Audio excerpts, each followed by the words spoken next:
C'est encore le Folankandi. Tu continues à bombarder le Pou et tu veux traiter Ntoumi de terroriste, mais Ntoumi n'a jamais fait exploser un avion dans le Ténéré comme tu l'as fait avec Kadhafi. Moi je dis maintenant à Ntoumi, je demande à Ntoumi. Ntoumi, tu ressembles aujourd'hui au général de Gaulle en 1939 quand il faisait de la résistance. Les gens peuvent dire, mais pourquoi ils parlent de Ntoumi comme ça? Mais Ntoumi, c'est notre couteau de la famille. Quand tu te blesses avec ce couteau-là, tu es obligé d'enlever le sang et de remettre dans la maison. Vous n'avez pas le droit de dire à Ntoumi qu'il est en train de faire des erreurs. Même s'il a fait des erreurs dans le passé, Ntoumi doit rester là, il fait de la résistance. Et tous ceux qui sont là-bas avec lui, ils doivent le faire. Il faut faire dérailler les trains, les véhicules, n'importe quoi. Ntoumi doit rester là, c'est un résistant, comme le faisait le général de Gaulle en 1939.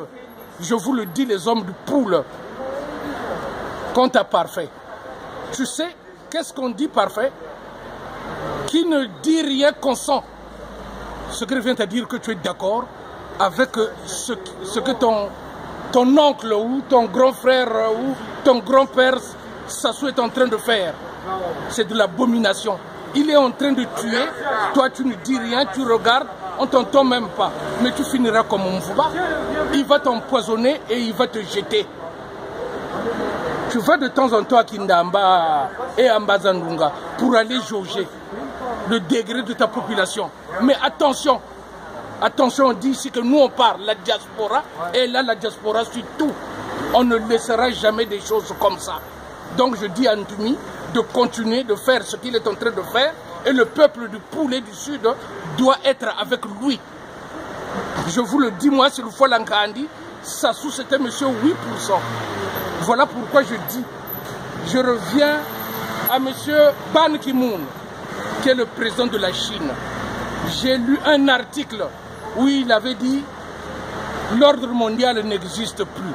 Mais si l'ordre mondial n'existe plus, monsieur Ban Ki-moon, mais déclencher la 3e guerre mondiale, comme ça nous tous on va prendre plein la gueule, et que ceux qui vont vivre après ce cataclysme de la 3e guerre mondiale auront des institutions qui intéresseront le monde et qu'ils pourront vivre dans la paix, dans la tranquillité. Et on ne verra plus des gens comme Denis Sassou Nguesso. Il a perdu les élections, mais il est toujours là. Mais dans les autres planètes, quand ils nous regardent, mais ils disent quoi? C'est de la science-fiction. Mais nous, quand on regarde Star Trek à la télévision, tout ce qu'ils font, quand ils viennent avec leur volante, on dit que c'est de la science-fiction. Mais ce qui se passe maintenant au Congo-Brazzaville, c'est de la science-fiction. Il a été battu, il a eu 8%.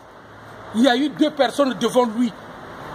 Lui, il devrait partir, il ne devrait plus être au 2e tour. Mais par force, il chasse les autres, il emprisonne les autres et il